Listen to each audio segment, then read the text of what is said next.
Badges a kid and face no penalty, don't have to pay any child support, don't is not Okay. doesn't have there's no legal responsibility. I'm gonna go live in a minute. I'm just connecting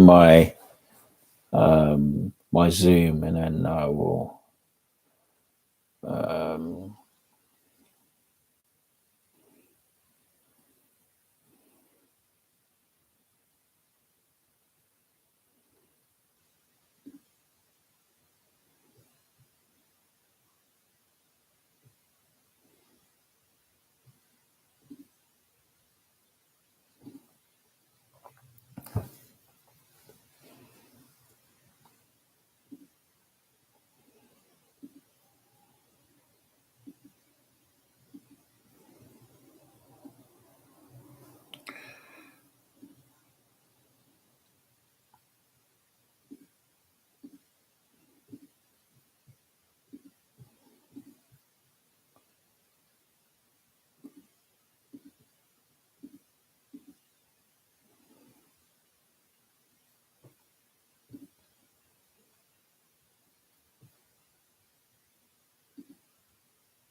and chat reactions.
Share the link.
Um, here is the Zoom link if you want to have a chat. Talk to me about anything. Okay. Right. So today I'm going to talk about a couple of topics today. Maybe can be framed under two main items. One is how to choose a mentor in your life. And this is different from a coach. So I see online there's a huge movement for a lot of people are trying to, coach people in terms of, career, dating, etc. So today I'm going to give you 5 basic tips on how you can choose a mentor. Okay. So bear with me 1 second. I'm just going to pop out a dashboard. Okay, that's fine. Let's see if we can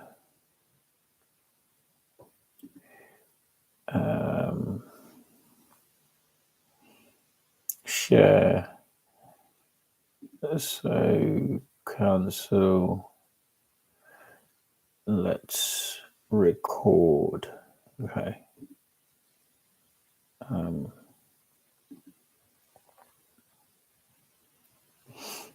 So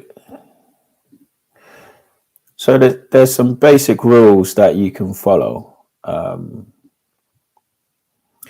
to in choosing a mentor.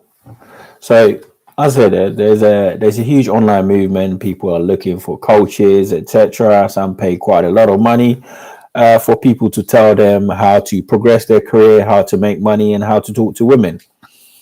But today I'm here to tell you that choosing, in particular, a mentor does not have to cost you a penny. Just like I benefited from a mentor going through my career. So there's a couple of basic things that you can look out for. You can seek a mentor professionally in your life. There's a couple of clues that you can look out for in choosing that mentor. Like I said, mentoring is different from coaching. Mentoring is somebody who forms part of your support system and guides you through life, helps you navigate the challenges of life. Whereas a coach is trying to tell you how to do something. So coaches and mentors are very different. And I think online, there's a lot of people parading as coaches and charging people an awful lot of money in the expectation that they will give them results. So, but I think given the choice between a mentor and a coach, I will say choose the coaching route because that's more it's more practical, it's more cost effective, and there's a more personal feel to it. So, how do you find a mentor? There are various mentoring tools online. You can go online and search for mentor, and you find, all kinds of mentor. There could be a professional mentor, as I said. There could be a dating mentor. There could be a life mentor, somebody who just is going to help you through life. Bear with me 1 second. I'm just going to set up the StreamYard so you can come online and talk to me. StreamYard, login. Okay, let's go.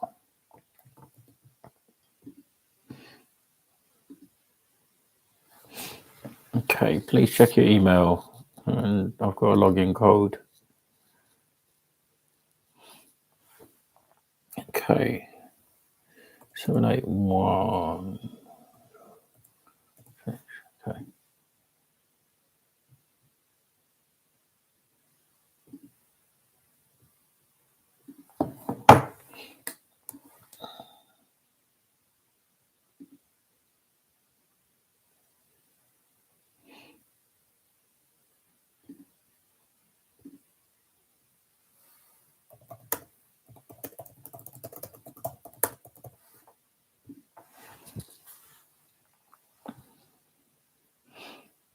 Okay.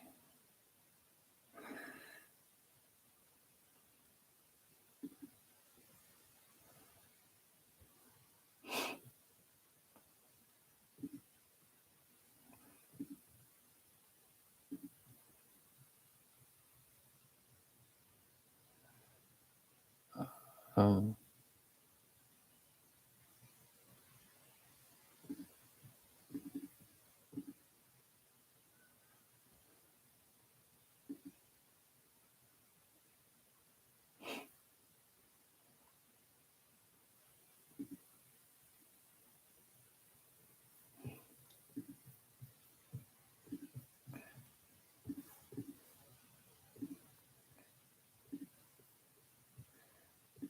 like,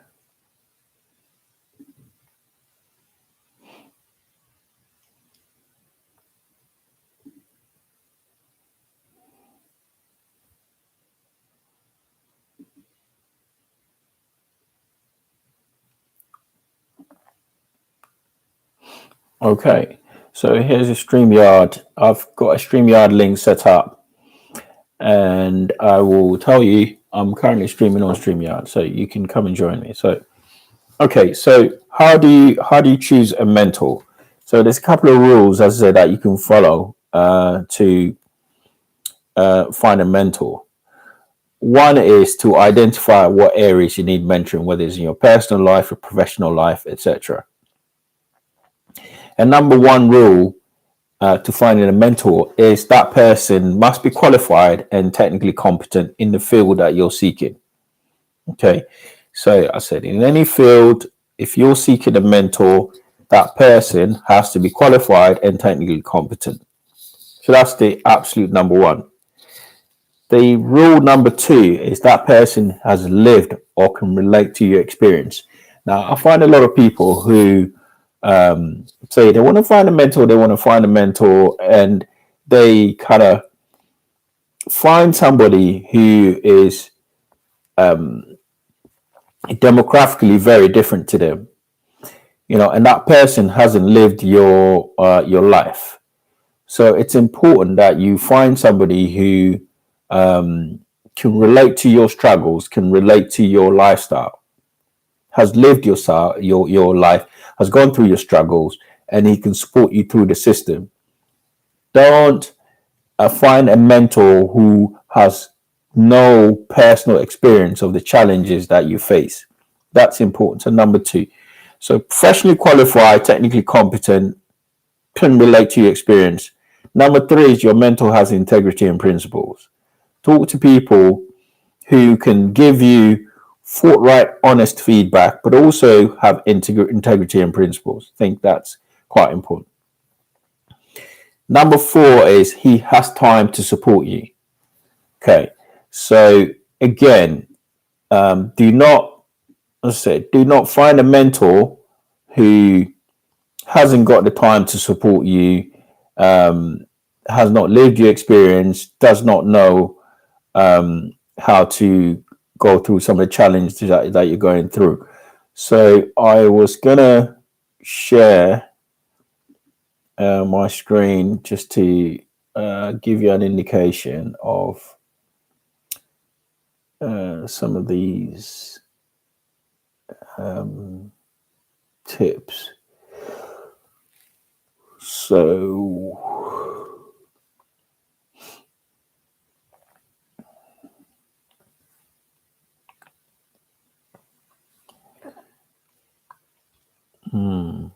okay.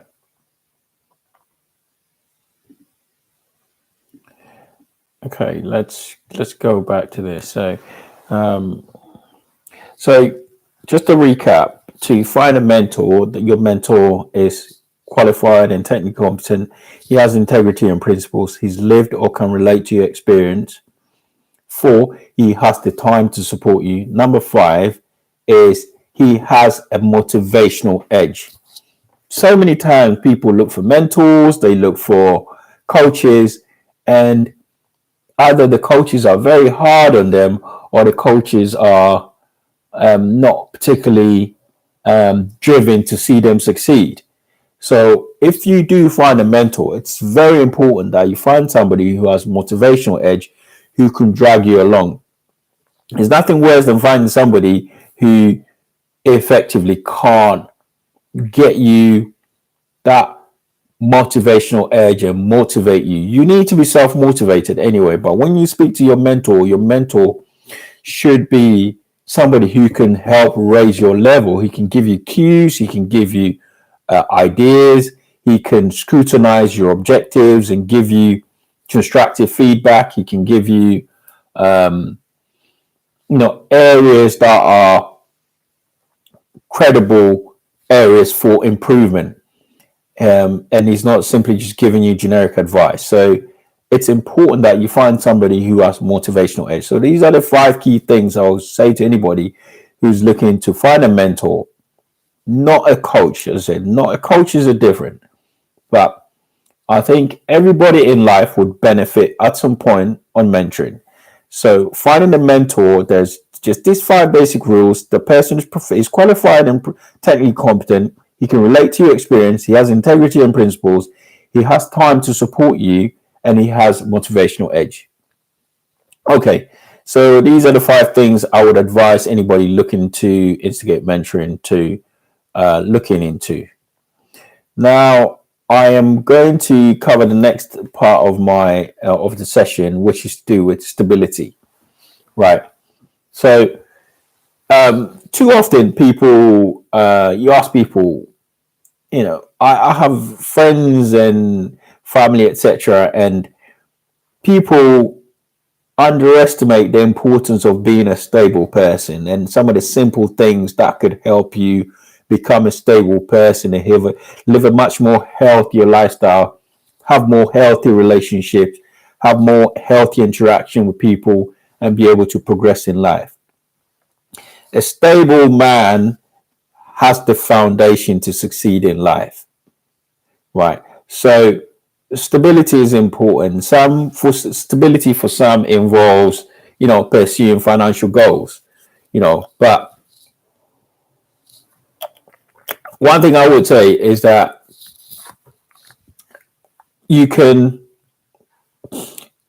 as a man, without stability, you're in constant turmoil. Without even noticing it, you introduce inefficiencies into your life, you're less productive. And ultimately, it affects your ability to succeed. So I'm going to give you 10 basic tips on how you can become a stable man and progress in life. Okay. So let's go through it. Let's go through how you can become a stable man. So let's share slides. Let's present slides from your computer. Okay, no. Let's share screen. Okay.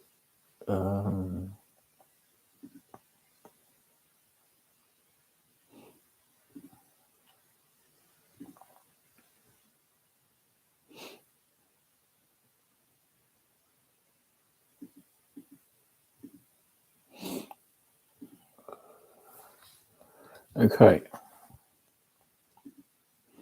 Okay, so here's some basic rules that you can follow. You must follow. You can follow. I wouldn't say must. You can follow to become a stable man. You can follow to become a stable man. So item number 1 on the list is you have a stable source of income. Okay. You have a stable source of income that brings you steady income on a monthly or weekly or yearly basis, right? Stable income means you have some sort of career, you have a job, but ideally you have a profession that brings you regular income, right? That's a minimum. You might have some side hustles, you might have a job that pays you commission, etc. So I'm talking specifically here as stable income.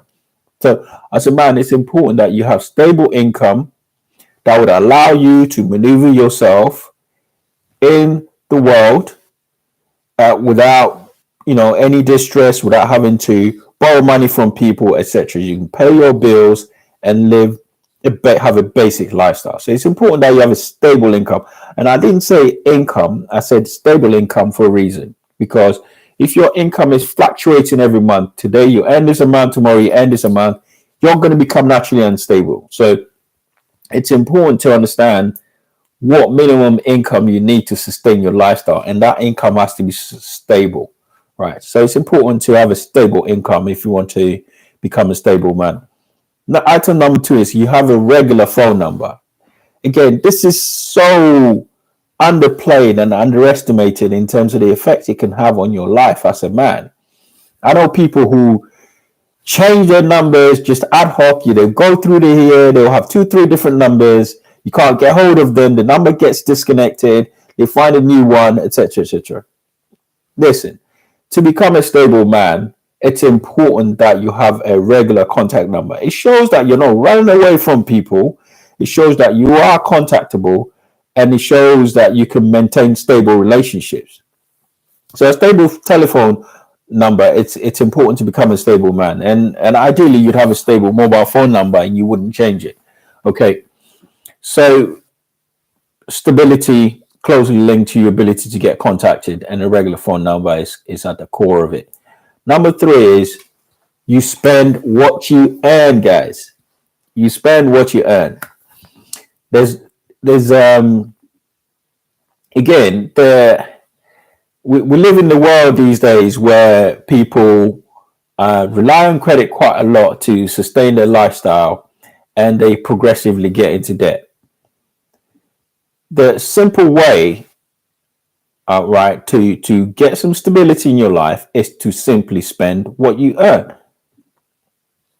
So spend what you earn. You can't be living from check to mouth. I don't really care.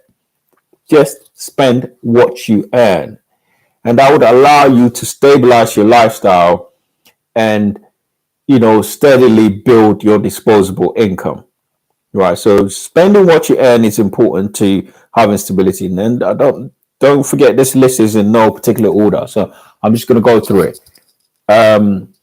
Item 4 on the list is you have sexual discipline. Right. To become a stable man, you need sexual discipline. And sexual discipline means that not having the sexual urge to do very silly things, spending money on multiple women in your endeavor to sleep with them. You're always after sexual gratification, etc. So as a man, it's important to have sexual discipline. Even if you're dealing with one particular woman, having sexual discipline is important because it means that she can't leverage her sexuality against you. A man with no sexual discipline is basically a slave to his urges. So I think sexual discipline is paramount to becoming a stable man. Number 5 on the list is you have a regular physical routine. So as a man, your body is your temple, right? It's important that you have some sort of regular physical routine to keep you in shape, whether it's going to the gym, going for a run, doing some home workout, doing press-ups, 100 press-ups a day. I do that sometimes. You have to be physically active to become a stable man. If you're living a sedentary lifestyle, it will eventually catch up with you. And, there's the health problem side of it. It makes you inactive. It doesn't keep your brain alive. And it doesn't fill you with vigor if you're living a sedentary lifestyle. So having a regular physical routine, it's important. Have integrity. Number 6, to become a stable man, you have the integrity. You always have to make an effort to tell the truth at all times. Don't lie about who you are, what you do for a living, and what your income level is. They're very basic things. People sometimes live a lie, and they have to put up this facade through their lifestyle, in terms of what they earn, who they truly are, their profession, etc. There's no need to get into all of that. Being a man of integrity means being honest, and people can rely on you to tell the truth. So, and I think that's important. It will give you a much more fulfilling life. So integrity, again, is very underplayed, but it's at the core of being a stable man. Number 7 is take accountability. You must take accountability in life if you want to become a stable man. It means not making excuses. If you make a mistake, if you do something that contributes to an outcome that you did not desire, own it. I can guarantee you, in every situation you've been in any outcome you've got, you would have played some sort of role in getting the outcome you want. And it's important as a man to assess how you personally contributed to the situation, whether it's dealing with the woman who was unruly, who was disrespectful towards you, whether it's getting into a dispute, whether it's getting sacked at work, whether it's getting losing money, anything else. The moment you're able to identify what role you played in the outcome that you got, you become very powerful. So I think a stable man is a man who is willing to take accountability, and accountability, unfortunately, does not work well for a lot of people. People like to shirk responsibility and blame others. So accountability should be at the core of any stable man. Okay. Number 8 on the list: 10 rules you can follow to become a stable man. So number 8 on the list is value the importance of time. Appreciate the value of time. Appreciate the value of time and don't procrastinate. Right. A stable man understands that time is important, it's paramount, especially when you're pursuing an action, an adventure. You're pursuing an objective in life. You want to get somewhere in life. Without time, there's no pressure. So you have to appreciate the value of time and not procrastinate if you want to become a stable man. Even by if you train every day, right, for 10 minutes, put a time clock on it. Say, I'm going to do 100 press-ups in 10 minutes. Appreciate the value of time, and always put a time limit on anything you're doing and evaluate it. Without time, there's no vision, and without vision, there's no clarity of thought, and that leads to procrastination and ultimately failure. So appreciate the value of time and incorporate that into anything you do. Number 9 on the list is you value cleanliness. Now, I put this in there because cleanliness is something that, again, doesn't seem to be valued as a core part of who we are, But I think it's important that as a man, you are clean and you value cleanliness. You live in a clean surrounding, you wear clean clothes, and you make a concerted effort to be clean and well presented at all times. It means you have very clean fingernails, okay? You have clean hair, you have clean clothes, your surrounding is clean. Cleanliness is next to godliness, as they say. So a stable men value cleanliness. Number 10 on the list, this is last on the list, it's probably linked to your stable, because I have a profession. Okay, I'm not saying not a job, have a profession. To become a stable man, for you young dudes listening out here, it's important that you work towards establishing a profession in this economic marketplace.